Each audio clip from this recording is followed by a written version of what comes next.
አሰላሙ አለይኩም ወረህመቱላሂ ወበረካቱ። ውዶች ሰላም ናችሁ ወይ? እኔ ሰላም ነኝ አልሐምዱሊላህ ረብል ዓለሚን። እንዲሁም ክርስቲያን ወገኖቼ ሰላም ብያለሁ። በያላችሁበት አላህ ይጠብቃችሁ፣ አላህ ይጠብቀን፣ ሀገራችንን አላህ ሰላም ያድርግልን። እስኪ ውዶችዬ በመልካምነት አበረታቱኝ እላችኋለሁኝ። ሀባይ ዛሬ ያው እንግዲህ ከኛ ቤት የምታዩት ሀለጋ ነው ማለት ነው። የምታዩት ይሄ ሁሉ የሻይ ቅመም ነው ማለት ነው። ይሄ በቃ ይሄ ሁሉ ማለት ነው።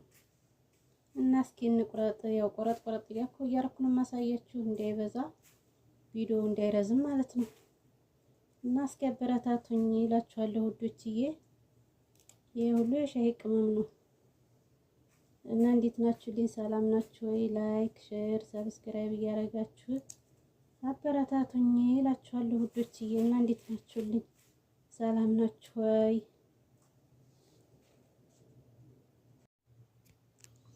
ያው እንግዲህ አጸዳዳሁኝ። ይሄን ይመስላል። ይሄ ደግሞ ዶሽ ነው። ዶሽ ይባላል። ይሄ ሁላችሁም ታውቁታላችሁ። ይሄኛው ደግሞ ለማም ይባላል። ለማም ይሄ በተለይ ቆንጆ ነው ማለት ለኛ ለሴቶች ፔሪድ በመጣ ሰዓት ሆዳችንን ሲቆርጠን ይሄን አፍልተን ብንጠጣ በጣም አሪፍ ነው። ይሄ ለማም ነው ማለት ነው። ይሄኛው እንደነገርኳችሁ ዶሽ ነው ማለት ዶሽ በጣም ነው የሚጣፍጠው የዚህ ሻይ ማለት ነው።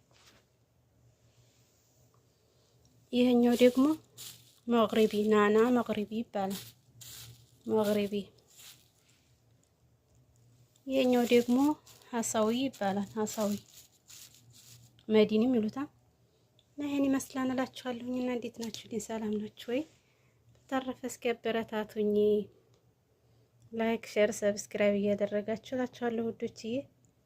ያው ምንም ቀረጻችሁ ካላንፋዲ እንደምትሉኝም እርግጠኛ ነኝ። ብቻ ያው ማበረታቻ ሆነን ብዬ ነው እላችኋለሁ ውዶችዬ። እና እንዴት ናችሁ? ሰላም ናችሁ ወይ? በያላችሁበት አላህ ይጠብቃችሁ፣ አላህ ይጠብቀን፣ ሀገራችንንም አላህ ሰላም ያድርግልን። እና በያላችሁበት ሰላም ሆኖልኝ ይላችኋለሁ ሀባይብ